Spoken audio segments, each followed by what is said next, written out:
petróleo y salta todas las joyas y las piedras preciosas que tenía Dios enterradas y escondidas y que están siempre disponibles cuando tenemos realmente la pasión por la verdad. Debemos ser apasionados por la verdad. En estas 8 conferencias, esta es la 8ª, no nos hemos salido de los primeros 2 versículos. Imagínense nada más. Hasta este momento hemos estudiado el versículo 1 y el versículo 2. Y rápidamente, para todos ustedes que todavía no han tenido la oportunidad de escuchar estas conferencias, permítame hacer un breve resumen de 2 o 3 minutos. El versículo 1 del Génesis está relacionado con la física moderna, con la astrofísica y con la ley de la entropía, que es la primera y la segunda ley de lo que se llama la termodinámica. Cuando nosotros venimos al Génesis, encontramos una revelación impresionante acerca del origen del universo. ¿Por qué el ser humano no podría jamás descubrir el origen del universo si no nos hubiera sido revelado por el que creó el universo? Por la simple y sencilla razón que para que sea científico tiene que ser repetitivo.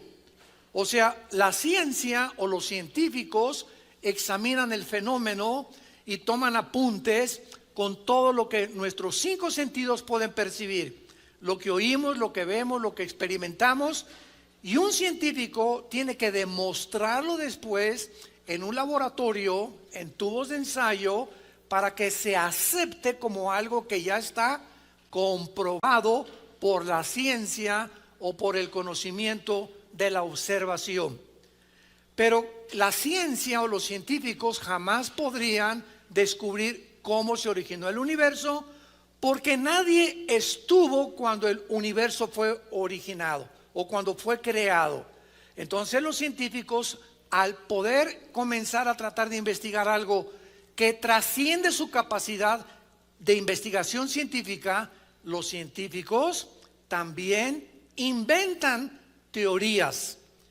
Entonces, ¿qué es lo que se nos ha enseñado y qué es lo que se sigue enseñando en las universidades? Pues que el universo comenzó con una gran explosión, lo que se conoce como el Big Bang, y que de esa explosión del desorden se formó el orden, y que de una forma fortuita y accidental se formaron todas las galaxias y el orden y los circuitos y la atmósfera que cubre la Tierra y las condiciones en las que el ser humano vivimos nosotros, que no las tiene ningún planeta fuera de nosotros, en las galaxias que nos rodean, y que todo fue un accidente y algo que fue realmente no creado. Entonces, todo esto que los científicos se han imaginado que fue, han pasado aproximadamente 6,000 años de historia, y no ha sido más que en los últimos 2 o 3 siglos, 18, 19 y 20, cuando las más grandes verdades científicas se comenzaron a descubrir y se comenzaron a confirmar por el libro que tengo en mis manos y que se llama la Biblia. Por ejemplo, un gran científico como Laplace fue cristiano. Un gran científico como Isaac Newton fue cristiano. Un físico, matemático, astrofísico, un genio de la física y las matemáticas como Blaise Pascal eran cristianos. Todos estos grandes hombres de ciencia de algunos siglos eran cristianos. Pero de repente entramos al siglo XX. Y comienza en el siglo XX, a principios de 1902, 1903, el primer carro de gasolina, donde brincamos del burro, después de casi 5,000 años de historia, brincamos del burro al motor de gasolina. Lo que no se descubrió en casi 5,500, casi 6,000 años, se comienza a descubrir hasta el siglo XX. Del motor de gasolina brincamos a la era nuclear, se bombardea el uranio 235, se produce la bomba atómica, los hermanos Wright comienzan a volar, hacen la primera tentativa de volar, el doctor Alejandro Fleming, 1929, descubre la penicilina, comienzan a ser atacadas muchísimas enfermedades. 1954 se bota la primera plataforma espacial. 1969 llegamos a la luna. El 70 comienzan a inventarse los iPhones, esos que ya quitaron la relación familiar porque todos están a la hora de la comida y la cena y el desayuno con su aparatito ese cochino que por todas partes ya todo el mundo no puede vivir sin él. Llegamos a 1980-90, el internet, y llegamos al siglo XXI, donde la tecnología y los descubrimientos científicos y espaciales ensoberbecieron al ser humano. Y los científicos que comienzan a aparecer en el siglo XX, ¿quiénes son? Bueno, primero viene Sigmund Freud a finales del siglo XIX, tratando de hacer experimentos para poder entender por qué la naturaleza es tan contradictoria del ser humano. ¿Qué es lo que la psicología quiere abarcar? El examen de la psique o de la conducta. ¿Por qué somos tan contradictorios? ¿Por qué somos tan autodestructivos? Después viene, ¿verdad? Carlos Marx, bueno, fue antes de Freud. Carlos Marx con Federico Engels hacen un libro. No, el problema de la sociedad son la lucha de clases. Y lo que queda en teoría, 1917 viene Lenin, la revolución bolchevique rusa, comienza por primera vez en la historia la ideología del comunismo. Llegamos ya a todos los demás científicos que se levantaron ateos, y nunca en la historia, jamás había habido tantos ateos como en el siglo pasado, como en el siglo XX. No, estamos en la luna y los cohetes y el internet, el ser humano va a alcanzar esto y por aquí, por allá, y comenzamos a ensoberbecernos y profesando ser sabios, dice Pablo en Romanos, se convirtieron en necios. ¿Por qué? Porque esas cosas que trascienden la investigación y el conocimiento humano, no es posible que lo descubramos con nuestros propios medios. Dios tuvo que bajar del cielo en la persona de su Hijo Jesucristo, y nos tuvo que hablar con el lenguaje que tú hablas y con el lenguaje que yo hablo, para mostrarnos Cristo con la naturaleza y los ejemplos de las semillas, de los árboles, de las frutas, de las aves, los secretos del universo espirituales con ejemplos terrenales, para que nuestro lenguaje, hasta los agricultores y las personas que ni a la primaria fueron, pudieran entender las cosas que pertenecen a Dios. Entonces es maravilloso que cuando venimos al libro del Génesis y penetramos en los secretos que la física, la astrofísica, la genética, la biología han descubierto, nos demos cuenta que solo Dios lo pudo haber inspirado. Cuando la Biblia dice: en el principio creó Dios los cielos y la tierra, fue el principio del tiempo, apúntalo, del espacio y de la materia, como lo vimos en la conferencia anterior. Ahí comenzó el tiempo, el espacio y la materia. Pero entre el versículo 1 y el versículo 2 algo sucedió. Porque en el versículo 1 la tierra, en el hebreo eretz, estaba seca. Y en el versículo 2 encontramos un desorden caótico en nuestro planeta. Desordenada, vacía, tinieblas y el abismo. Palabras que se usan en todo el Antiguo Testamento para el pecado y para la enemistad en contra de Dios. Veamos rápidamente lo que es las palabras tinieblas. Ya vimos que la palabra desordenada y vacía en el hebreo es la palabra tohu, T-O-H-U, así como suena tohu, se tradujo desordenado y significa en estado caótico, completamente fuera de lo normal. Y la palabra vacía es bohu, con B grande, O-H-U, que significa vano, inservible. Y Dios dice, Isaías 45, no creó la tierra en estas condiciones. Vamos a ir apoyando cada cosa que vamos enseñando, y vamos a ver en Isaías capítulo 45, versículo 18, que así es como más adelante encontramos que la tierra no fue formada originalmente en el estado en que el versículo 2 la describe. Dice 45, 18 Isaías: porque así dijo Jehová Dios que creó. Ahí se usa la palabra bara, que significa crear de la nada, ex nihilo. O sea, las palabras que se usan en el Génesis son importantísimas para poder enseñar la creación de Dios, porque la otra palabra es yatzar, con Y, que significa formar, y asa, dar forma o moldear. Entonces, cuando estudiamos el Génesis capítulo 1, en cada uno de los días de la creación se usan palabras diferentes para entender que, por ejemplo, parecía una contradicción. En el versículo 3 del Génesis aparece la luz y Dios dijo que sea la luz, y hasta el día cuarto aparece el sol y la luna, y venían muchos ateos. No, aquí hay una contradicción. ¿Cómo puede haber luz cuando hasta el cuarto día aparece el sol y las estrellas? Cuando no se dan cuenta que la palabra que se usa en el hebreo en el versículo 7 y 8 del Génesis para el sol y la luna, no los creó Dios. El sol y la luna ya existían.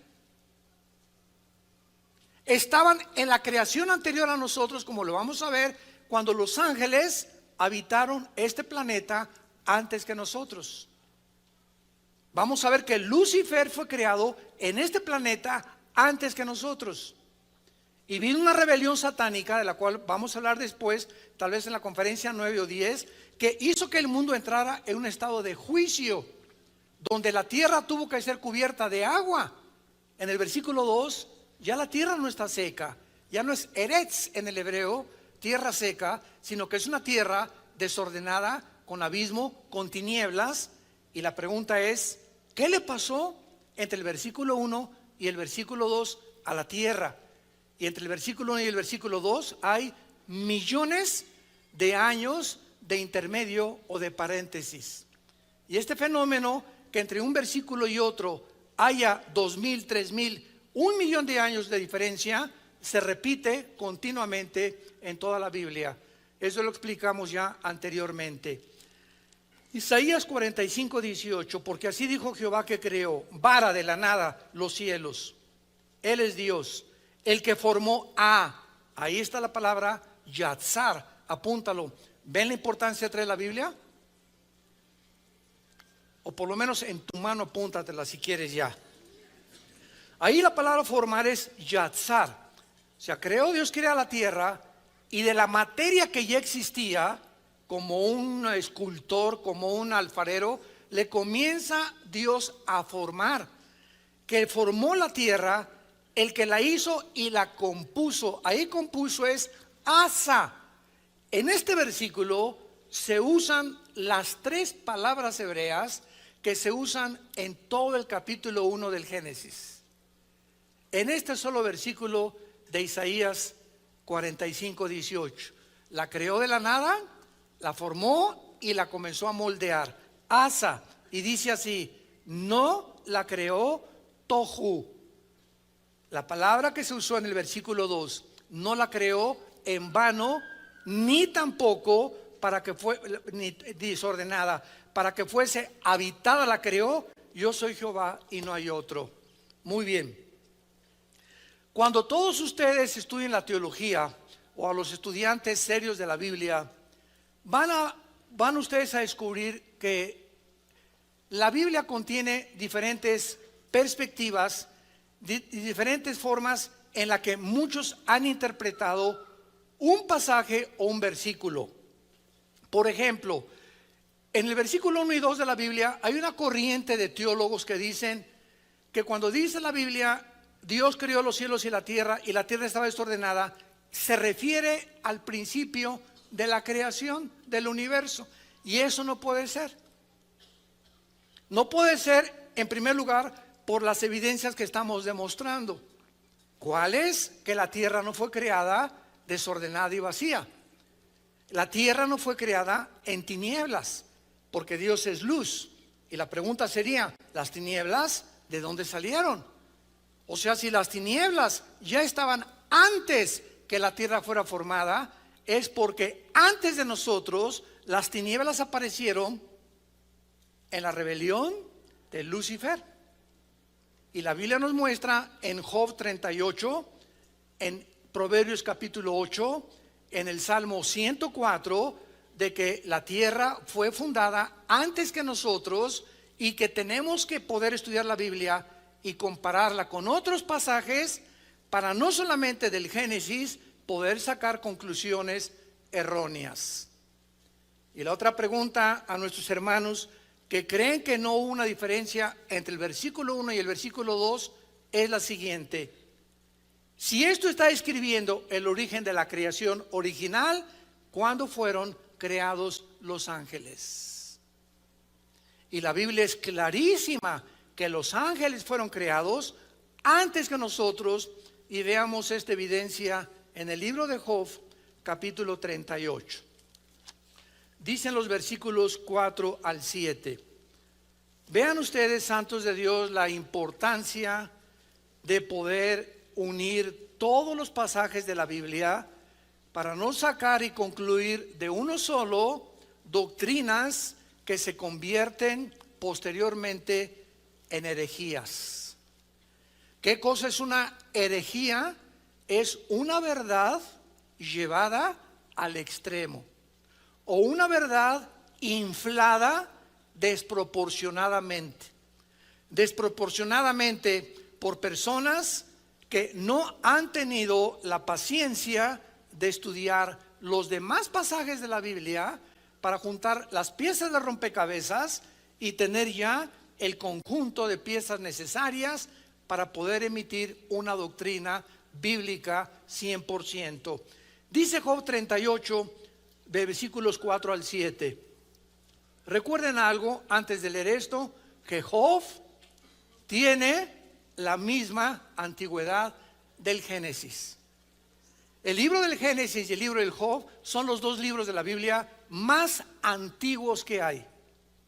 Son los dos libros más antiguos de toda la Biblia, el Génesis y el libro de Job, porque Job vivió en la época de los patriarcas, en el tiempo cuando comenzó Dios a poblar y a formar las naciones y las familias.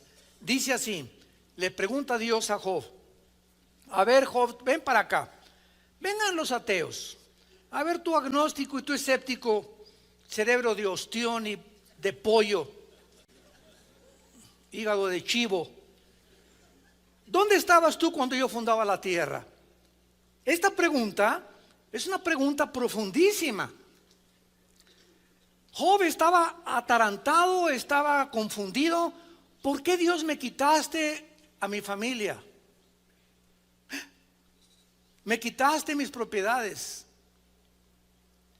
y me dejaste a mi esposa. Es la primera que te le hubieras haber llevado. Y no estoy en contra de la esposa, ni mucho menos, ¿no? Démosle gracias a Dios a los que tenemos esposas tan lindas como la que yo tengo, ¿verdad?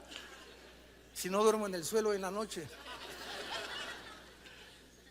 Es que vemos que en el capítulo 2 del libro de Job, la esposa de Job era algo serio.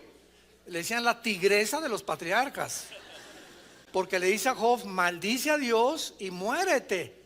O sea, era una mujer que, quién sabe, ¿verdad? Lo interesante de todo esto es que no se la lleva a Dios, se lleva a los hijos, se lleva todo y se la deja a ella, porque ella formaba parte del entrenamiento del carácter de Job.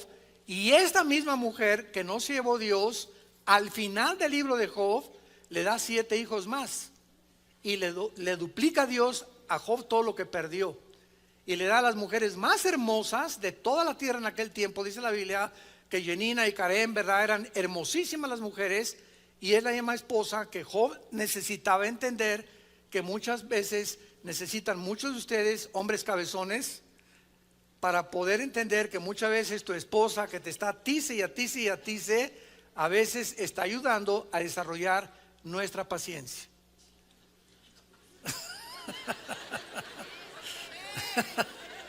Vengan a Acapulco al seminario de matrimonios.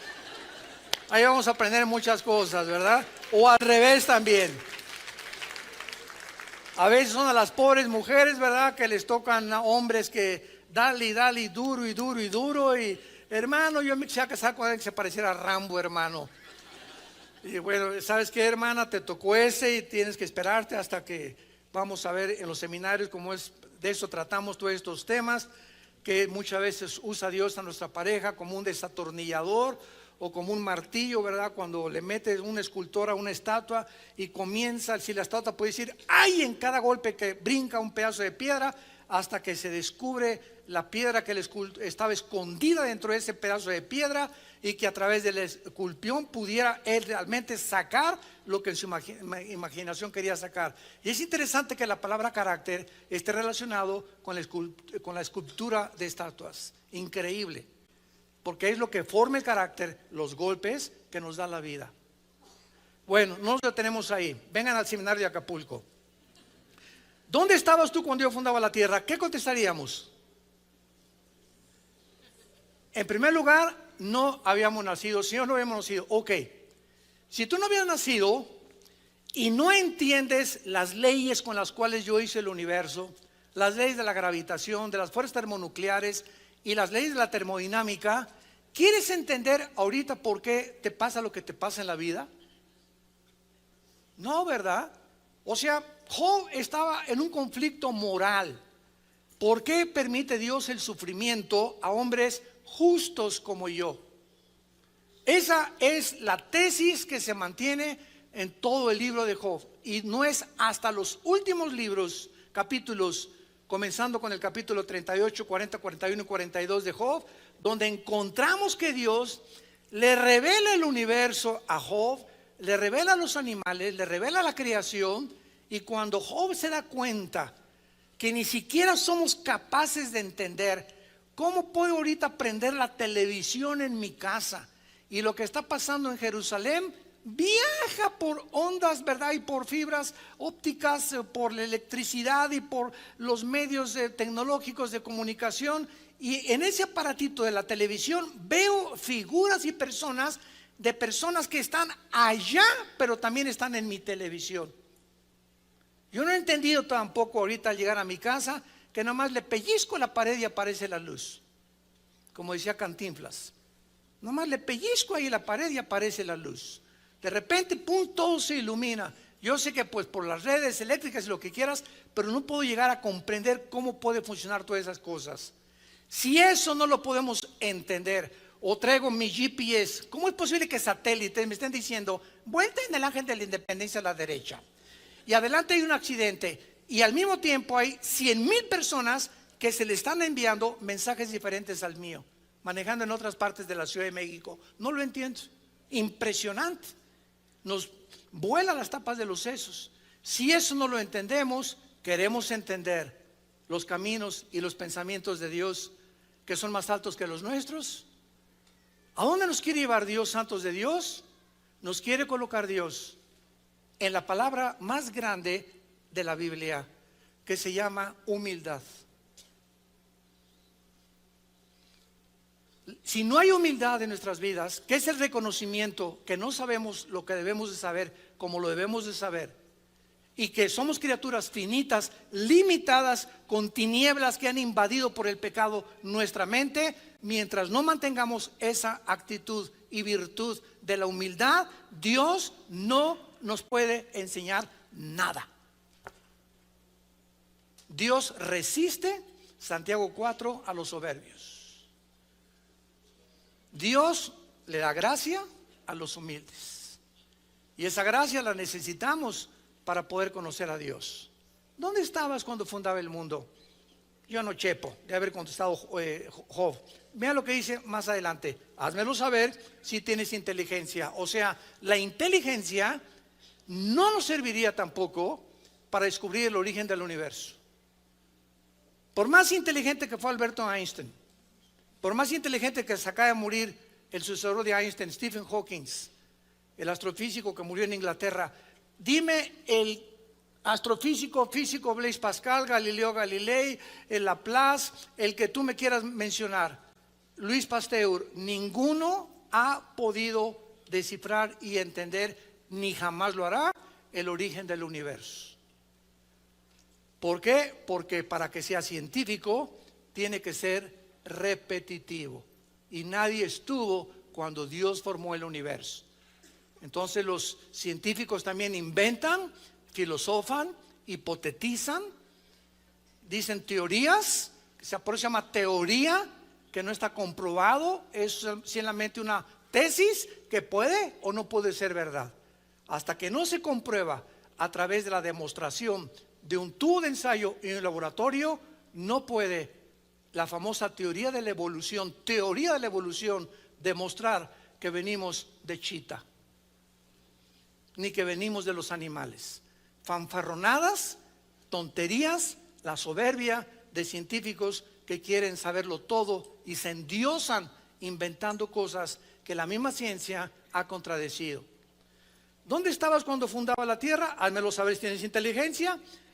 ¿Quién ordenó sus medidas si lo sabes? O sea, el universo tiene medidas.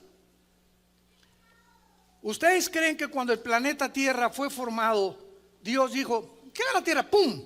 Como el mago Merlín, y apareció una bola ahí, planeta Tierra. No, la Tierra tiene medidas en kilómetros, en metros o en yardas, como tú lo quieras medir, que esas medidas tienen que ser exactas en relación con el norte y con el polo sur.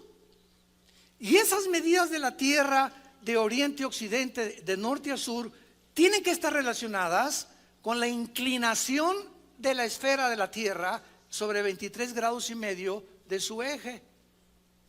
Y esas medidas que tiene la Tierra tienen que ser exactamente las que puedan tener para que en 24 horas gire la Tierra en su movimiento de rotación y no se pase de más ni de menos, porque 6 segundos que la Tierra se pasara en su velocidad o en sus medidas, los océanos se vendrían sobre las ciudades. Cada vez que vamos nosotros a la playa, ¿verdad? Le digo a mi esposa, ve esta inmensidad de mar, ¿por qué no se viene sobre nosotros? Por el movimiento que tiene la tierra. Dice Job que Dios le puso cerrojo a los mares y les dijo, hasta aquí llegan. Esa es la grandeza de Dios. Y la tierra tiene una medida para que dé una vuelta sobre su eje alrededor del sol en 365 días. Y después Dios hizo la atmósfera a nuestro alrededor, que es una mezcla de hidrógeno con oxígeno, casi el 90% hidrógeno con oxígeno y otros gases, para que cuando tú hagas en la mañana no caigas muerto. Pero si nos salimos de la atmósfera, haz así y caes muerto inmediatamente, porque el oxígeno que Dios proveyó para que tú y yo existiéramos no existe fuera de la atmósfera. En otras palabras, el universo es un universo afinado, donde todas sus partes trabajan en relación unas con otras, como el motor de un coche.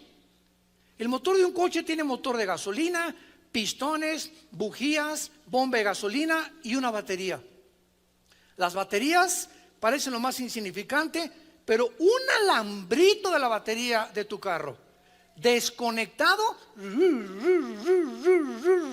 no arranca tu carro. Y puedes revisar 1000 cosas, pero basta un alambrito que necesita estar conectado a la batería para transmitir la electricidad y echar a andar el carro. Sin ese alambrito en relación con la bomba, con los pistones, con las bujías, tu carro no funcionaba. Es lo que se llama la irreducibilidad compleja. Todo tiene que estar uno con otra cosa relacionado para que pueda funcionar. Y para que esto se requiere inteligencia. Solo una persona inteligente creó un motor de un coche. Solo una persona inteligente pudo diseñar el reloj que traigo en las manos. Para que todas las piezas que están dentro de mi reloj, unas con otras funcionen, y una cosita de nada que se pueda salir impide que toda la máquina funcione adecuadamente. Es una irreducibilidad de complejidad, así se llama en la física. Pues el universo tiene que estar todo relacionado, el movimiento de las galaxias para que no choquen unas con otras. La distancia que tenemos del Sol es perfecta. El Sol tarda 8 minutos sin llegar las luces las radiaciones del Sol aquí a la Tierra. Todo está completamente calculado por Dios. La inteligencia y los cielos cuentan la gloria de Dios, y el firmamento y el amanecer la obra de sus manos. El necio, dice el Salmo 14, dice: no hay Dios. Ante esto que estamos nosotros rodeados, ¿cómo puede alguien atreverse con tanta soberbia y decir todo es un accidente?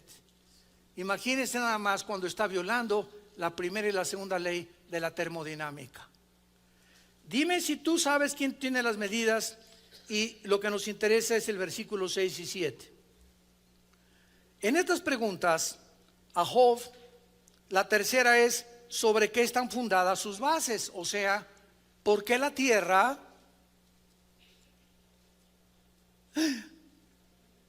cuelga sobre nada? ¿Se acuerdan de esas revistas y libros que todavía hace algunos años, donde ponían a la tierra arriba de una tortuga, o de Charles Atlas? ¿Por qué no se cae la tierra? ¿Cómo la luna que se pone sobre las tinieblas de mi corazón?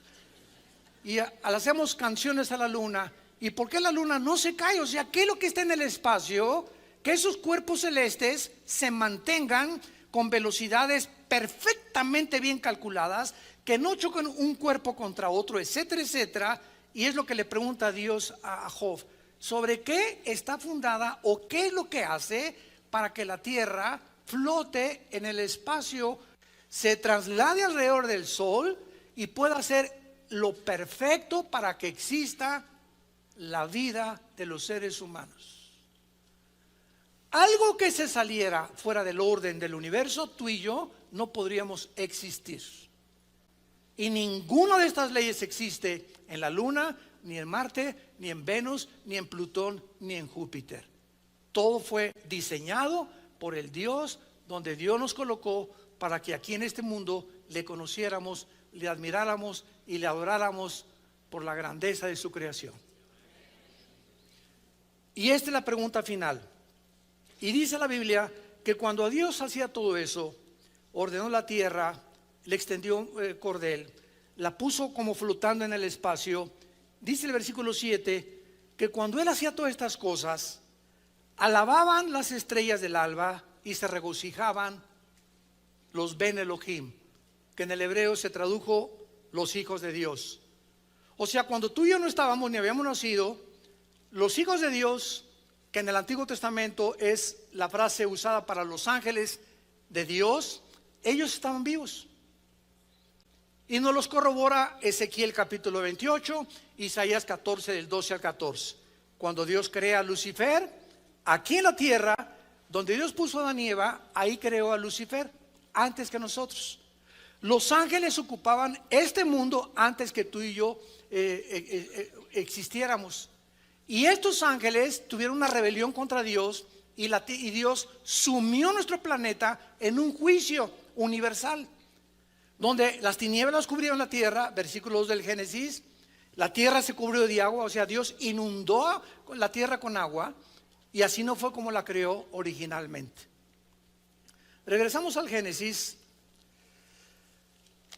y veamos a continuación que en el versículo 2 la evidencia es que la tierra no fue creada originalmente en un estado caótico, de vaciedad, de vanidad. Pero además vemos al planeta Tierra en el versículo 2 cubierto de tinieblas.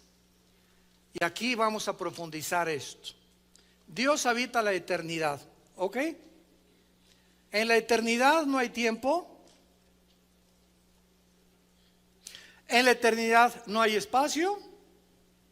En la eternidad no hay la materia que existe en el universo cerrado de 4 dimensiones donde tú y yo vivimos. Todos nosotros en el universo, con los millones de galaxias y los soles que existen, y la Vía Láctea donde tú y yo estamos bajo 4 dimensiones. Todo el universo está bajo 4 dimensiones, y todo el universo se rige por leyes cósmicas. Gracias a las leyes que existen en el universo, existe la ciencia. Si el sol no se pusiera exactamente a la hora que se pone, y la luna y las galaxias y los movimientos interestelares y espaciales no tuvieran el orden que tienen, no existiría la predicción que hoy en la noche va a haber una luna de sangre. ¿Sabían, verdad? Y aprovecho para decirles que no tiene nada que ver con profecías, por el amor de Dios. Ni se va a acabar el mundo en la noche ni mañana. Porque siempre, oiga, las lunas de sangre. Las lunas de sangre aparecen en Joel capítulo 2, Mateo 24, Apocalipsis capítulo 6 y los finales de Apocalipsis. Antes que venga Cristo, antes de la segunda venida. Y cuando aparezcan esas lunas de sangre, tú y yo, bueno, no sé cuántos, ya no estamos aquí. Ya nos fuimos en el arrebatamiento de la iglesia. Muy bien. Entonces, la tierra, en el versículo 2, describe palabras asociadas en toda la Biblia con juicio de Dios: desorden, caos, vanidad, vaciedad. Y vamos a detenernos con la palabra tinieblas. Estas palabras tinieblas que tenemos aquí, que es la palabra en la Biblia, que es chueskek, que se tradujo tinieblas, siempre aparecen en la Biblia como símbolos de juicio. Siempre o asociadas con el pecado o con Satanás. Rápidamente, Éxodo 10, 21, la novena plaga en Egipto fueron de tinieblas. Isaías 13, 10, la tribulación, el sol se convertirá en tinieblas. Joel 2, versículo 2, el día de Jehová está asociado con las tinieblas. Vemos pues que las tinieblas, sin ninguna excepción, son asociadas con juicios de Dios. Dice en 1 Juan capítulo 1, versículos 5 al 7, que Dios es luz y ninguna tinieblas hay en él. Y lo interesante es que no hay un solo versículo en la Biblia que nos diga cuándo Dios creó la luz. Dios no creó la luz porque Él es luz. Ni vas a encontrar tampoco un versículo bíblico donde diga que Dios creó el agua. Ni la luz ni el agua aparecen como creación de Dios, sino antes de la creación de nosotros. Ahora vamos para allá para explicarles. Ya comienza a salir humo así por las orejas, así. Conéctense. Dios habita la eternidad, y antes de que Dios creara el universo en el principio, la materia, el espacio y el tiempo, no existían los cielos. ¿Qué fue lo que comenzó en el principio? Los cielos, plural, y la tierra. Dios se concentra en nuestro planeta como el objeto principal de toda la creación. Imagínense nada más. Dios hace los cielos, plural, y la tierra. ¿Por qué plural? Porque en 2 Corintios 12, del 1 al 3, Pablo menciona que hay 3 cielos. En Efesios capítulo 2, versículo del 1 al 2, a Satanás se le llama el príncipe de la potestad del aer, en el griego, que significa la atmósfera. Entonces, ¿cuáles son estos 3 cielos que Dios creó, que no existían más que en el principio cuando vino la creación? El tercer cielo, los cuarteles generales de Dios. ¿Ok? Dios ahorita habita ¿en dónde? En el tercer cielo. El segundo cielo es el cielo cósmico, el de las estrellas, el de los planetas. Y el primer cielo es el cielo de la atmósfera hacia abajo, donde tú y yo existimos. Tú y yo no podemos existir en el segundo cielo, porque si salimos de la atmósfera necesitamos escafandras y tanques especiales, porque los medios para vivir que existen en la tierra no existen fuera de la atmósfera. Y no podemos mucho menos ir al tercer cielo, porque para el tercer cielo necesitamos un cuerpo, no de carne ni de sangre, porque la carne y la sangre no heredarán el reino de Dios. Tenemos que ser transformados en la resurrección para poder habitar en el tercer cielo, donde vamos a ir con Dios. Y lo más maravilloso de todo, me voy a adelantar muchísimo, es que aunque Dios habita ahorita en el tercer cielo, ¿saben ustedes dónde va a habitar Dios cuando baje Jesucristo y establezca su reino? Dios va a cambiar su casa del tercer cielo a Jerusalén. Ezequiel capítulo 37, Joel capítulo 2, capítulo 3, perdón, de Joel. Dios va a bajar a vivir en Jerusalén. Ahí va a ser donde Dios va a comenzar a gobernar el universo que viene, cuando haga unos cielos y nueva tierra y sea Jerusalén la ciudad de Dios. Qué impresionante que por eso Jerusalén ahorita es la manzana de la discordia, y va a ser Jerusalén la chispa que prenda la tercera guerra mundial. Zacarías capítulo 12 del 1 al 3. Se convertirá Jerusalén en piedra pesada a las naciones, porque las naciones querrán destruir a Jerusalén. ¿Por qué? Porque el diablo sabe que cuando Cristo venga va a convertir en Jerusalén en el reino milenial, y entonces se acabó el dominio y el control y el gobierno de Lucifer.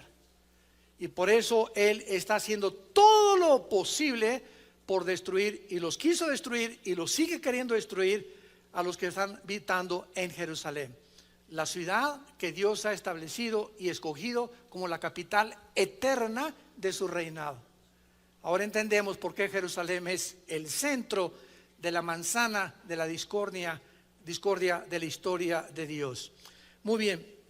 Ahora, entonces está la eternidad, el tercer cielo, el segundo cielo, el primer cielo.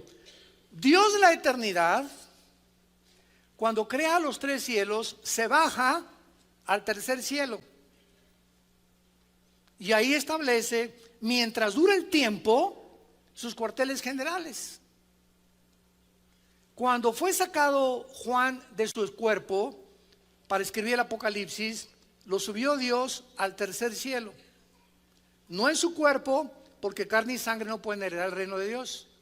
Cuando Pablo fue sacado de su cuerpo y Dios le revela cosas que ni siquiera él se atreve a decirnos, que hay un lenguaje para expresar lo que él vio, Dios saca a Pablo de su cuerpo.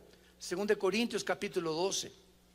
Cuando Dios saca de su cuerpo a Ezequiel 8 capítulo 9, para regresarlo en el tiempo al pasado y mostrarle a Babilonia y por qué cayeron cautivos, Ezequiel es sacado de su cuerpo, viaja al pasado y regresa al presente. Juan es sacado de su cuerpo hace 2000 años, viaja 2000 años en el futuro, ve el Apocalipsis, ve lo que va a suceder, lo que no ha sucedido y lo que está por suceder. ¿Me entienden? ¿Saben ustedes que la Biblia es el único libro hiperdimensional de los billones de volúmenes que existen en las librerías en el mundo entero?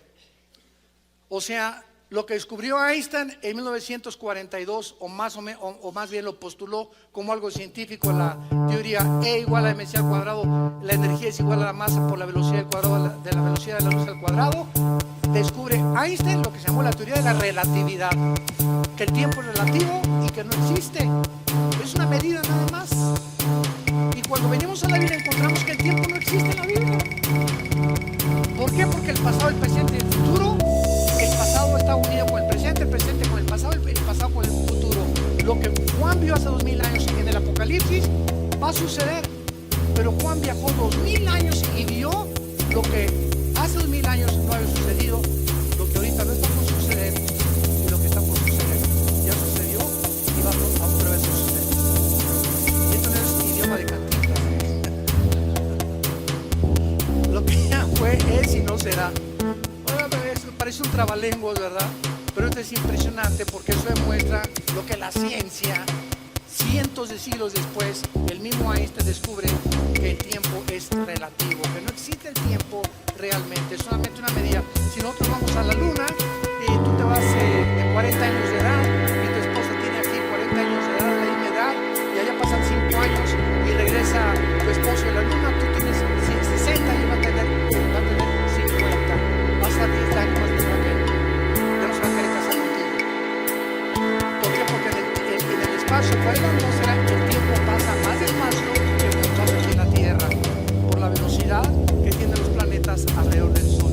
De acuerdo a la velocidad distancia que tiene del Sol se mide en los días. Aquí un día es de 24 horas y alrededor del Sol 365 días. Pero Mercurio no le da la vuelta en 365 días al Sol, ni tampoco Marte, y menos Plutón y Júpiter. Por eso, cuando salimos de la Tierra, es imposible, lo dijo Einstein, la conquista del espacio. Por la velocidad del tiempo y porque no existe el tiempo como pasa aquí en la Tierra y la velocidad de la luz, 300,000 kilómetros por segundo. Bueno, veamos entonces claramente, ¿verdad?, que las tinieblas aparecen. Y aquí está la pregunta que nos vamos a hacer. Ponga mucha atención. La eternidad, Dios determina que comience el tiempo. Si comienza el tiempo, tiene que tener un fin. El universo es como un reloj, se le está acabando la cuerda. La segunda ley, la termodinámica, y la ley de la entropía lo confirman físicamente. Muy bien. Aquí no había tinieblas. Dios es luz. ¿Cuándo aparecieron las tinieblas? ¿Cómo aparecieron las tinieblas? En el momento en que Lucifer, él vivía bajo la luz, bajo el reino de Dios. Lucifer decide ir en contra de Dios y en ese momento se crean las tinieblas físicas y espirituales. Dios creó las tinieblas. Cuando Lucifer aparece en el escenario, en el tiempo y en el espacio, Dios es luz y él no podía más que separar lo que no es de luz y lo que es de la luz, lo que es de la noche y lo que es del día. Veamos esta verdad en Isaías capítulo 45 para que todo lo podamos respaldar. Versículo 7. Qué importancia de venir el domingo con la Biblia. Qué barbaridad. Puro Calimán tú. Isaías 45, versículo 7. Dice así, es Dios el que está hablando, que formó la luz. Pero la palabra formar es yatzar en el hebreo con Y. Y-A-T-S de Samuel A-R, yatzar, que significa moldear o enviar. Y la ciencia descubre que la luz viaja. Las tinieblas son estáticas. La luz está en constante movimiento, las tinieblas no. Las tinieblas son estáticas. Y cuando la Biblia usa estos ejemplos espirituales, físicamente nos dice a nosotros los cristianos que nosotros somos la luz. ¿Qué significa esto si lo unimos a la física? Que el cristiano es una persona que está en constante movimiento, avanzando, nunca está estático. En la geometría el círculo es el punto donde sales de un lugar y regresas al mismo lugar. La línea recta es la figura en la que siempre es hacia adelante. Y la vida del justo y el camino del justo es como la aurora. Cada día es un amanecer nuevo, cada día es más luz. Siempre estamos avanzando de gloria en gloria. I remember that I have got someone like you in my life. A single day is nothing without you. I hope that my sunshine will always be with me. You complete me and my being. Your smile cultivates my heart. I am so not me when you look at me. I forget what I really had to say. This is the magic of your love for me. Is my soul the destiny that I am miracle of my dreams?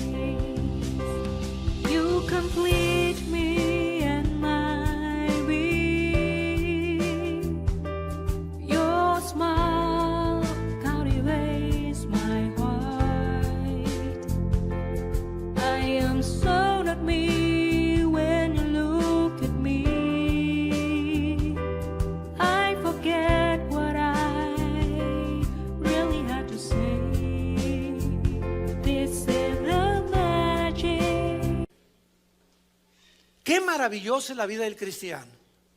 Y el que no es cristiano, ahí está, 45, 50, 60 años, nació para ir a la universidad y le dieron su título, hizo mucho dinero y fue presidente, inventó Apple, inventó cosas extravagantes, vivió en el castillo de Chapultepec y murió en las tinieblas. Nunca supo por qué nació, más que para hacer dinero y entretener a la gente, si fue artista o fue cantante. Nunca conoció a Dios ni el propósito de su vida. Nació en tinieblas, vivió en tinieblas y regresan a tinieblas. Qué triste es la vida de la persona sin Dios.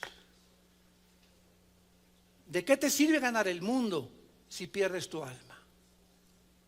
Que pasan por la vida sin jamás haber estado conscientes de que eran seres humanos, con el propósito de conocer a Dios. Juan 17:3, esta es la vida eterna, que lo conozcamos a Él. Si tú ganas el mundo y mueres sin haber conocido a Dios, eres exactamente igual que una vaca, que un toro, que un animal. Y no lo digo yo, lo dice el Salmo 37. Las personas que pasan por la vida no tienen indiferencia nada con los animales. Los animales se levantan y el pastito comen, duermen, y en la noche se oscurece, el sol se oculta y otra vez en la mañana a comer, a trabajar, a ordeñar las vacas, y así. O sea, el animal no tiene conciencia quién es, por qué existe, si hay Dios, si no hay Dios, no tiene filosofía, no tiene preguntas que trasciendan su vida.